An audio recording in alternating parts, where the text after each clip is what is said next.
नमस्कार, मैं हूं अमित कुमार। स्वराज एक्सप्रेस में आपका स्वागत है और आप देख रहे हैं देश प्रदेश और आपके शहर की नब्ज टटोलने वाला हमारा खास कार्यक्रम बिग डिबेट। आज हम चर्चा करेंगे मध्य प्रदेश विधानसभा चुनाव 2023 के लिए लिटमस टेस्ट माने जा रहे निकाय चुनावों की।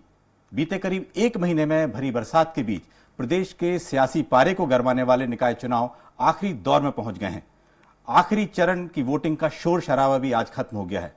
पहले चरण में हुए मतदान ने दोनों पार्टियों के कान खड़े कर दिए हैं, इसलिए अब शुरू हो गई है खंदक की लड़ाई। इसी पर देखिए हमारी खास पेशकश निकाय का आखिरी रण।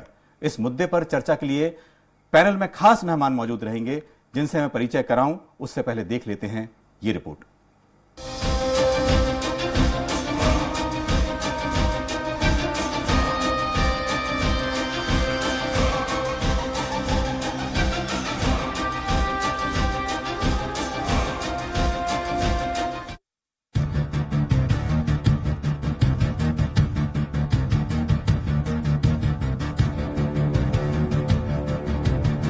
मध्य प्रदेश में नगरीय निकाय चुनाव के लिए दूसरे चरण का मतदान 13 जुलाई को होना है, जहां इससे पहले मध्य प्रदेश में नेता निकायों में दम दिखाते नजर आए। नगर निकाय चुनाव से पहले चरण का मतदान जहां संपन्न हो चुका है, तो वहीं दूसरे चरण के मतदान की तैयारियां जोरों पर है। निकाय चुनाव के रण के लिए बीजेपी और कांग्रेस ने पूरी ताकत झोंक दी है। बीजेपी से जहां सरकार और कई केंद्रीय मंत्री मैदान में डटे नजर आए, तो वहीं दूसरी तरफ कांग्रेस की तरफ से कमलनाथ ने कमान संभाली।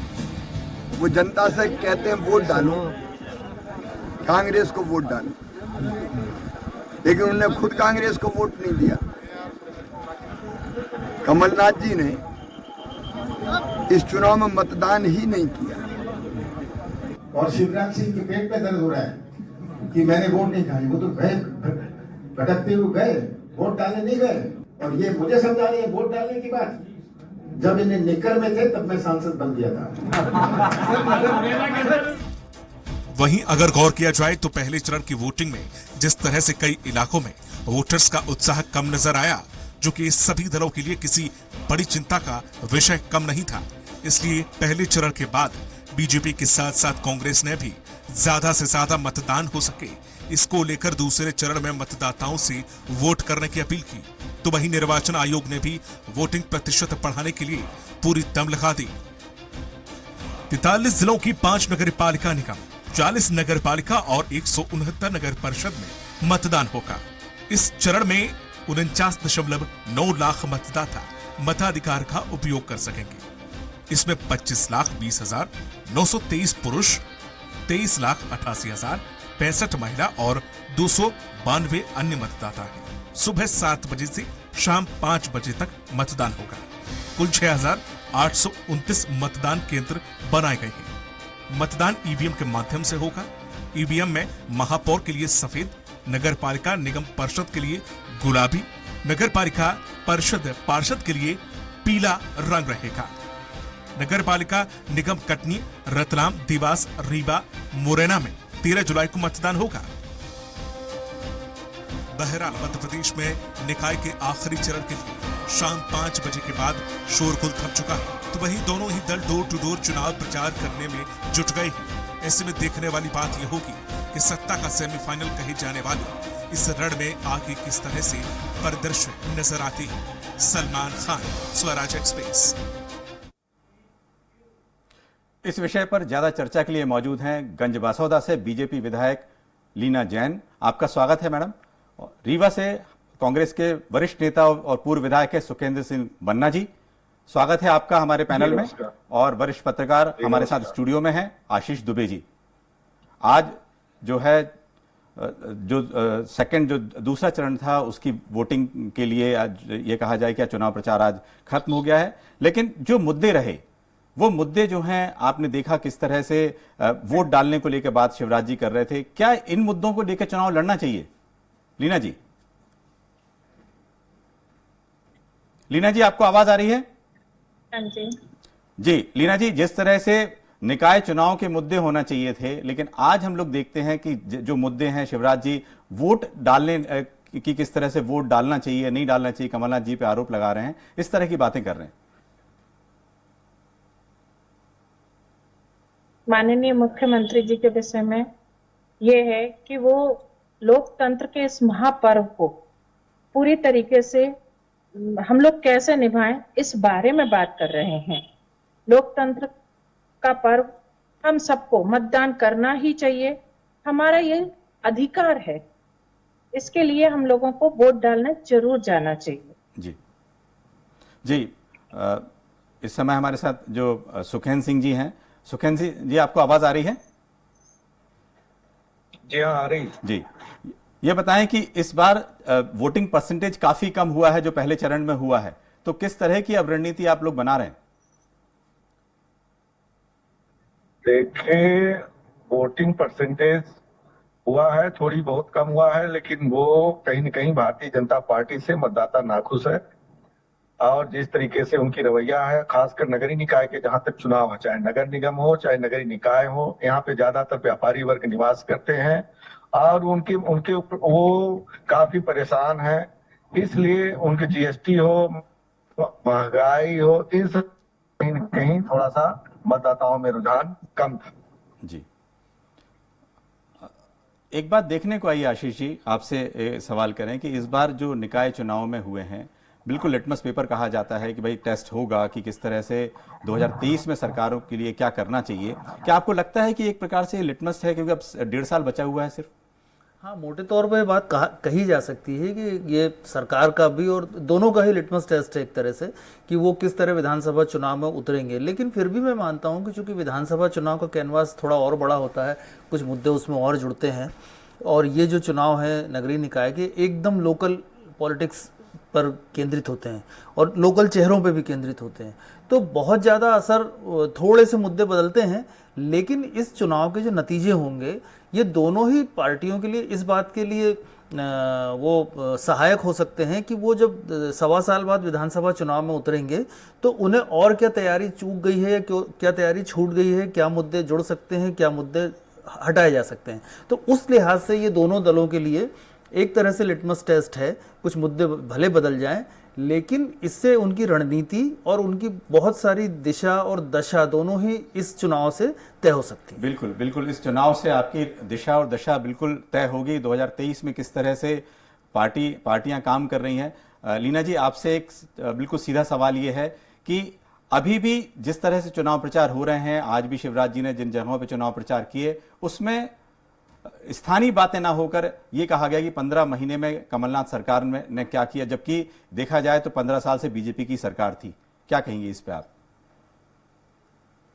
15 साल से भारतीय जनता पार्टी की सरकार थी और भारतीय जनता पार्टी की सरकार ने जितनी योजनाएं बनाई थी, 1.5 साल की सरकार ने उन योजनाओं पे आपने देखा ही है कि कई हमारी महत्वपूर्ण योजनाओं को बंद कर दिया था। अगर 1.5 साल की बात बार बार आती है तो वो इसीलिए आती है क्योंकि जो जनहितैषी योजनाएं थी, जो जनता के लिए थी, उन योजनाओं को बंद कर दिया गया था 1.5 साल में। बिल्कुल और बिल्कुल। लीना जी, एक मिनट आपको रोकना चाहेंगे। इस समय हमारे पास हमारे साथ जो हैं सीतारमण शर्मा जी जुड़ गए हैं फोन लाइन से। सीतारमण शर्मा जी, आपको आवाज आ रही है? पूर्व विधानसभा अध्यक्ष जी सीतारमण जी। जी शायद जी जी जी जी जी लीना जी कंटिन्यू बताइए जी। तो यही है कि जो जनहितैषी योजनाओं को बंद कर दिया गया था, इसलिए उस 1.5 साल की सरकार को याद किया जाता है। बाकी 15 साल में सरकार ने प्रदेश की विकास के लिए जितने कार्य किए वो जनता जी जी, और हमें जनता का आशीर्वाद भी मिल रहा है। और जैसे ही रिजल्ट आएगा तो आपको भी, सभी को जानकारी में आ जाएगा कि जनता का आशीर्वाद भारतीय जनता पार्टी के साथ है। जी जी। सुखेन सिंह जी, आपसे यह है कि अब जिस तरह से ये देखा जाए कि इस बार सिर्फ 5 नगरीय निकाय जो नगर निगम के चुनाव बाकी हैं और इसमें पूरी ताकत कांग्रेस भी लगा रही है, आपको लगता है कि कहीं कुछ कमी अभी बनी हुई है इस पूरे चुनाव प्रचार में? अब देखिए, कांग्रेस का जहां तक सवाल है, कांग्रेस अपने पूरे दमखम के साथ पूरे चुनाव प्रचार में लगी हुई है और भी जो बचे हैं उसमें भी हमारे पूर्व मुख्यमंत्री आदरणीय कमलनाथ जी के नेतृत्व में सारे कार्यकर्ता जमीन से लेकर के वार्ड पार्षद से लेकर के आपके सभी प्रदेश स्तर तक के नेता हर अपने अपने क्षेत्रों में लगे हुए हैं। मैं उम्मीद करता हूं कि जैसा कि अभी मैडम ने कहा कि जब परिणाम आएगा तब समझ में आएगा। निश्चित रूप से जब परिणाम आएगा हम भी उस पर आपको केंद्रित करना चाहेंगे कि परिणाम जो आएगा वो निर्धारित करेगा, बशर्ते कांग्रेस ने कोई कोर कसर नहीं छोड़ी है और आने वाले परिणाम सारे कांग्रेस के पक्ष में होंगे। जी कितने बड़े नेताओं की आपके यहाँ रैली हुई कांग्रेस के? हमारे यहाँ आदरणीय कमलनाथ जी भी गए, हमारे पूर्व नेता प्रतिपक्ष आदरणीय अजय सिंह जी राहुल भैया भी गए, और मैं समझता हूँ कि हमारे रीवा नगर निगम में ये स्थिति है इस समय कि शिवराज जी को दोबारा रोड शो करने आना पड़ा। वो भयभीत है कि रीवा नगर निगम उनके हाथ से जा रहा है। मैं आपको बताना, आज ही रोड शो उनका दोबारा था, ये बताना चाहता हूँ। जी जी कमलनाथ जी ने, बड़े नेताओं ने सभी जगह प्रचार किया है। लीना जी ये बताएं कि इस समय केंद्रीय नेताओं ने भी प्रचार किया है, यदि ग्वालियर की बात करें, भोपाल की बात करें और इंदौर की बात करें, तो आपके यहाँ पे किस तरह से बड़े बड़े नेताओं को उतरना पड़ा और ऐसा क्यों? जब सरकार ने इतना काम किया है 15 सालों में, तो आखिर जरूरत क्यों महसूस हुई? विदिशा जिले में माननीय मुख्यमंत्री जी की सभा हुई और मैं ये कहना चाहती हूँ कि जनता से रूबरू होना ये जरूरी होता है। इसलिए माननीय मुख्यमंत्री जी, क्योंकि उनका गृह जिला भी विदिशा कहलाता है, इसलिए वो विदिशा जिले में जनता से रूबरू होने के लिए आए थे। जनता का आशीर्वाद तो माननीय मुख्यमंत्री जी के साथ है। और मैं पूरे, आप जो नगर निगम की बात कर रहे हैं, मैं उस बारे में भी कहना चाहती हूँ कि कहीं ना कहीं जनता से मिलने के लिए, जनता के साथ कुछ समय, कुछ पल बिताने के लिए भी माननीय मुख्यमंत्री जी जनता के बीच जा रहे हैं, और वो जनता के बीच जा रहे हैं, यही सबसे बड़ी बात है। जी लीना जी, एक सवाल और छोटा सा बनता है कि आज जिस तरह से पानी भरा, पूरे 24 घंटे लगातार मध्य प्रदेश के सभी इलाकों में पानी गिर रहा था। विदिशा की स्थिति काफी चिंताजनक थी, वहां पर बहुत ज्यादा पानी भर गया था। क्या विकास कार्यों में कहीं कमी रह गई थी इस पूरे मसले में पिछले इतने सालों में? जब बारिश बहुत ज्यादा एक साथ होने के कारण ये जल भराव हुआ है, और बहुत जल्दी ही जल भराव जो हुआ था वो उतर भी गया था। बारिश क्योंकि कुछ अत्यधिक मात्रा में हो गई, इस कारण से ये जल भराव की स्थिति विदिशा में निर्मित हुई थी। बिल्कुल। लीना जी एक मिनट आपको रोकेंगे, इस समय पूर्व मंत्री अर्चना चिटनिस जी हमारे साथ फोन लाइन पर हैं। अर्चना जी, आपको आवाज आ रही है? बिल्कुल बिल्कुल। आपका स्वागत है हमारे इस पैनल पे। आज जो हमारे कि जिस तरह से ये पूरा चुनाव अब लिटमस टेस्ट की तरह आगे बढ़ रहा है कि क्या होगा, लेकिन चुनाव में वो मुद्दे नजर नहीं आए कि जो मुद्दे होने चाहिए, स्थानीय मुद्दे होना चाहिए। कभी वोट कमलनाथ ने दिया कि नहीं दिया, इस पे लेके सिमट कर रह गया। क्या कहेंगे आप इस पूरे मसले पे? नहीं, स्थानीय मुद्दे भी बहुत सामने आए, और कुल मिला के भारतीय जनता पार्टी की सरकार केंद्र की हो या राज्य की हो, जो नगरीय निकाय है वो सारी केंद्र की योजनाओं से आ रही निधि, राज्य की सरकार से आ रही निधि से हमारे निकाय शहरों का विकास कर रहे हैं। इसलिए जो चुनाव है वो भारतीय जनता पार्टी की केंद्रीय नेतृत्व, माननीय प्रधानमंत्री जी, माननीय मुख्यमंत्री जी का लंबा कार्यकाल, 15 साल पहले की हमारे शहरों की स्थिति, आज की स्थिति, उस पर चुनाव का एक महत्व उस कारण बना रहा। मैडम, आप कई लंबे समय तक मंत्री भी रही इस सरकार, बीजेपी सरकार में रही, लेकिन जिस तरह से पानी गिरने के बाद शहरों की स्थिति हुई है, ड्रेनेज सिस्टम की स्थिति, इस मुद्दे को किसी ने नहीं उठाया, बल्कि बीजेपी की सरकार रही इतने लंबे समय तक। अब देखिए, आप जो कह रहे हैं कि कांग्रेस बतौर सरकार भी नकारा है, कांग्रेस को किसी जनहित के इश्यूज से कोई विषय ही नहीं है, वो एक अपोजिशन का भी प्रॉपर रोल नहीं प्ले कर पा रहे हैं। जो आप समझ रहे हैं, मध्य प्रदेश की जनता भी इसको समझ ही रही होगी। जी, बहुत बहुत धन्यवाद मैडम आपका। आशीष जी, आपसे एक सवाल यह है कि जिस तरह से स्थानीय मुद्दे जो बिल्कुल गायब हो गए हैं, लगता है कि आगे वाले चुनाव में भी कुछ ऐसे देखने को मिलेगा, सिर्फ आरोप प्रत्यारोप का दौर मिलेगा? देखिए, हाँ, ये बात थोड़ा सा अजीब लगती है कि जब स्थानीय मुद्दों पर चुनाव होता है तो उन मुद्दों को ही फोकस करके दोनों पार्टियों को, या जो भी जितनी भी पार्टियां, उनको लड़ना चाहिए। अभी ये चीज़ हुई है, पहले दौर में भी आपने देखा हो, हमने सबने देखा है कि बहुत सारे राष्ट्रीय मुद्दे शामिल हो गए थे उसमें। तो उनका सीधा कोई सरोकार होता नहीं है। लेकिन जिस तरह से वो मुद्दे शामिल किए गए थे, तात्कालिक जो घटनाक्रम पूरे देश भर में हो रहे थे वो शामिल हुए थे। इस बार भी ये कुछ ऐसे मुद्दे शामिल हो रहे हैं कि मतदान नहीं हुआ और किसी की व्यक्तिगत उपलब्धियां क्या हैं, ये सब चीज़ें देखिए ये विधानसभा चुनाव जैसे बड़े चुनाव के मुद्दे मुझे लगता होने चाहिए थे। और अभी जो चुनाव की स्थितियां बनी हैं आखिरी वक्त में, तो उससे ये समझ में आता है कि सत्ताधारी जो पार्टी भाजपा है वो भी इस चुनाव में चुनौती कम से कम महसूस तो कर रही है। नतीजे जो भी हों वो जिस तरह से सीरियस है, जिस तरह से अपने चुनाव अभियान को बार बार नई धार देने की कोशिश कर रही है, तो उससे साफ तौर पे लगता है कि ये मुद्दों के जरिए जो हमले करने के नए तरीके ढूंढे गए हैं, दोनों तरफ से ही ढूंढे गए हैं, ये इस चुनाव की जो कठिनाई है दोनों दलों के लिए वो इसको इंगित करते हैं। और मतदान प्रतिशत का जो मसला है, पहले दौर का जो मतदान प्रतिशत कम हुआ है, उसमें देखिए पहली बार लगभग बहुत कम ऐसा होता है जब कोई रूलिंग पार्टी की तरफ से, दल की तरफ से बाकायदा मशीनरी के खिलाफ शिकायतें होती हैं कि मशीनरी का काम ठीक नहीं है, सरकारी मशीनरी की तरफ से कुछ गड़बड़ है, या फिर आयोग पर भी कुछ बातें की गई हैं। तो ये चीज़ें बताती हैं कि चुनाव किस तरह की कठिन पिच पे खेले जा रहे हैं। नतीजे की तो कोई स्थितियां अभी नहीं कही जा सकती हैं, लेकिन इस जो पहले दौर का जो सबक है, मुझे लगता है उसको देखते हुए दूसरे दौर में ये हमले और ये मुद्दों को डाइवर्ट करने, नए मुद्दों को तलाशने की जो कोशिशें की गई हैं वो सिर्फ पहले दौर के नतीजे से उपजी हुई हैं। बिल्कुल बिल्कुल, आपने ठीक कहा है कि बहुत कठिन पिच है इस समय खेलने के लिए, क्योंकि एंटी इनकम्बेंसी एक तरफ है, दूसरी तरफ जो है चुनाव प्रचार इंडिविजुअल एक दूसरे पर किया जा रहा है।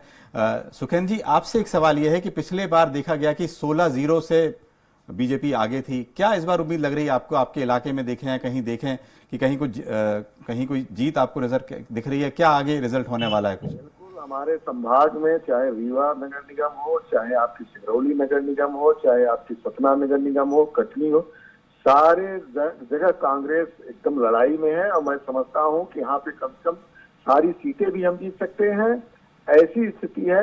अब मैं आपसे क्या बोलूं, अब ये तो 17 को ही इसका जिस दिन काउंटिंग होगी उसी दिन पता चलेगा। पूरी तरह से कांग्रेस ताकतवर है, बाट पार्षद बड़े अच्छे तरीके से लड़ रहे हैं। जी जी जी लीना जी, एक और बात देखने में आई कि जैसे अभी विदिशा की बात कर रहे थे, बात विदिशा की नहीं है, ये भोपाल की भी है, कई शहरों की बात है।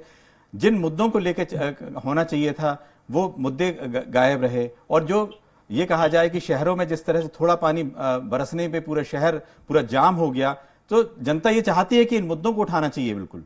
और जो महापौर के लिए जो स्थानीय पार्षद हैं उनको जो मुद्दे उठाना चाहिए वो भी कहीं कहीं गायब थे।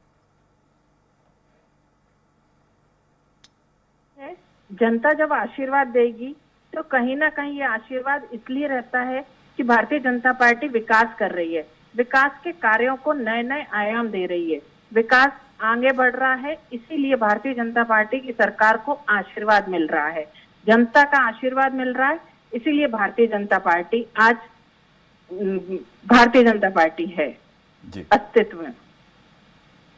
बिल्कुल बिल्कुल, आपने ठीक कहा। जिस तरह से चुनाव प्रचार, शिवराज सिंह चौहान ने भी आज भी कई जगह पर उन्होंने चुनाव प्रचार किया और रोड शोज किए, कट्टी में किए।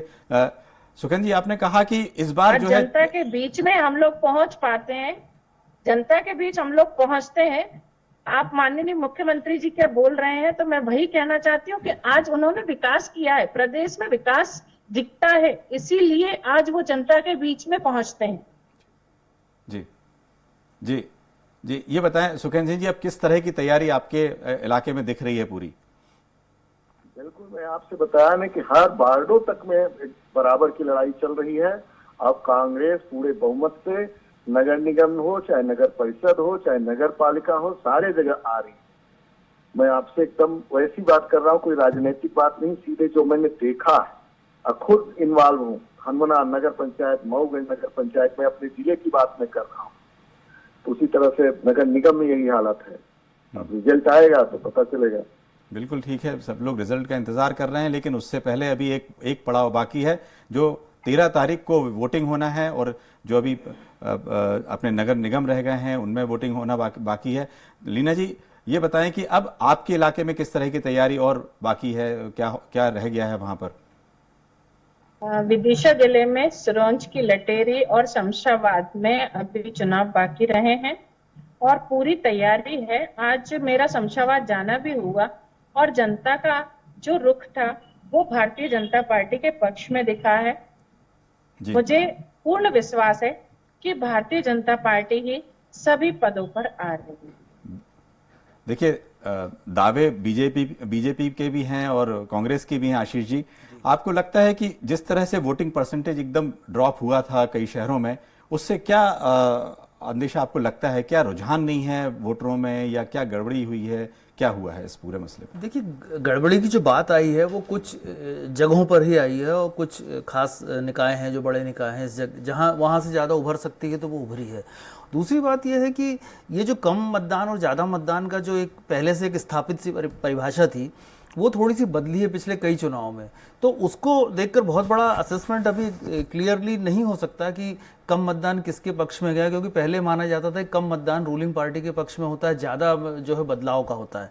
तो अभी ये इस बार जो चुनाव के जो नतीजे आएंगे हो सकता है वो कोई नई एक और व्याख्या इसकी कर दें, लेकिन जो चुनाव जिस तरह से किए गए हैं या जिस तरह से मुद्दे उभरे हैं और जिस चुनाव की जो टाइमिंग है, विधानसभा चुनाव के पहले की जो टाइमिंग है, उसकी वजह से रूलिंग पार्टी दोनों के लिए नाक की लड़ाई है, प्रतिष्ठा की लड़ाई है। कमलनाथ को ये साबित करना है कि वो दोबारा जब विधानसभा चुनाव में अपनी पार्टी को लेके उतरेंगे तो जो पहले 2018 में जो उन्होंने एक यूनाइट किया था पार्टी को और जिस तरह से चुनाव लड़के थोड़े से बहुमत से ही सरकार बना ली थी, तो वो उनका जो नेतृत्व है, वो जो उनकी स्वीकार्यता है, वो अभी उनके दल में बाकी है कि नहीं। दूसरी बात, शिवराज सिंह चौहान जो लीड कर रहे हैं चुनाव को, हालांकि वहाँ तो संगठन के अधिकतर प्रत्याशी हैं, नए प्रत्याशी उतारे गए हैं, लेकिन जिस तरह शिवराज सिंह चौहान जो बीजेपी में माना जाता है कि वही एक चुनाव का ब्रांड है उनके, तो उन्होंने पूरे आखिरी समय में पूरी चीज़ें हाथ में ली हैं। उन्होंने भोपाल में बहुत सारे रोड शो किए, इंदौर में उन्होंने तकरीबन 20 घंटे गुजारे आखिरी वक्त में, रोज़ 3-4 निकायों में जा रहे हैं। तो इसका मतलब ही ये है। और दूसरी बात और है कि कल उन्होंने अपने इलाके में परसों जो रेटी नसरुल्लागंज बुधनी जो है वहाँ पर उन्होंने जो भाषण जो उन्होंने दिया है, जिस तरह से उन्होंने वहाँ बीजेपी के कॉडर को, वहाँ के नेताओं को जिस तरह से हम अपनी भाषा में कहते हैं आड़े हाथ लिया है, वो बहुत सिग्निफिकेंट है। वो ये कठिनाई, वो बीजेपी की जो दुविधा है वो उजागर करता है, क्योंकि बहुत सारे बागी, सबसे ज़्यादा बागी भाजपा से चुनाव मैदान में है, इसलिए भी बीजेपी बहुत ज़्यादा उस चुनाव को बहुत सीरियसली ले रही है। उन्होंने काफ़ी फटकार भी लगाई है चुनाव में, और सबसे बड़ा एक रीज़न ये भी है कि साथ पंचायत चुनाव हुए हैं और ये माना जा रहा है कि पंचायत चुनाव में भी कांग्रेस के लोगों को ठीक ठाक एक नंबर मिल गया है। हालांकि उसका नतीजा ऑफिशियली आना बाकी है, लेकिन वो नतीजे चूंकि गांव के हैं लगभग सामने आ जाते हैं, और उसमें यह भी माना गया है कि बीजेपी की काफी लोगों को उसमें डिफीट भी झेलना पड़ी है बागियों की वजह से। बहुत छोटा सवाल, लीना जी ये बताएं कि आखिरी फेज की वोटिंग होनी है, क्या उम्मीद लग रही है आपको? 16, पिछले बार आपके पास 16 पूरी सीटें थी, क्या जल्दी से इसके बारे में जवाब दीजिए। पूरे के पूरे नगर निगम की सीटें जीत रही है, साथ ही पूरी नगर पालिका, नगर परिषद की सीटें भारतीय जनता पार्टी के पक्ष में आ रही है। जनता का पूरा आशीर्वाद मिल रहा है। विकास के कारण जनता का साथ हम लोगों को, भारतीय जनता पार्टी की सरकार को मिल रहा है। सुखेंद्र सिंह जी, क्या 2018 जैसा कुछ दोहरा पाएंगे? निश्चित रूप से अभी नगरीय निकाय के चुनाव हो रहे हैं, ग्राम पंचायतों, जनपद त्रिस्तरीय पंचायतों के चुनाव है, जिसमें कांग्रेस के कार्यकर्ता, चाहे जिला पंचायत हो, जनपद पंचायत हो, ग्राम पंचायत, सब में चुनाव बेहतर तरीके से प्रदर्शन किए हैं। उसी तरीके से नगरीय निकाय में होगा। और आने वाला समय, भले 18 में कम सीटें कांग्रेस की आई, सरकार बनी, लेकिन इस बार बहुमत से 2023 का चुनाव हम लोग जीतेंगे, ऐसा हमें पूरा विश्वास है। और मध्य प्रदेश की जनता ने इन चुनावों में बता दिया है, जो भी रिजल्ट आए हैं त्रिस्तरीय पंचायतों के। बहुत बहुत धन्यवाद आप लोगों का इस पैनल में जुड़ने के लिए। और बिल्कुल सही बात है कि अब दोनों ही पार्टियां दावे कर रही हैं कि उनकी सीटें काफी बढ़ेंगी। बीजेपी की 16 सीट थी, कांग्रेस का खाता नहीं खुला था, लेकिन इस बार देखते हैं इस चुनाव में क्या होगा। 20 तारीख को परिणाम आएंगे, जिसमें पूरी स्थिति क्लियर हो सकेगी। आज के कार्यक्रम में शिरकत करने के लिए आप सभी का बहुत बहुत धन्यवाद, और कल फिर मिलेंगे नए मुद्दे के साथ इस डिबेट में। नमस्कार।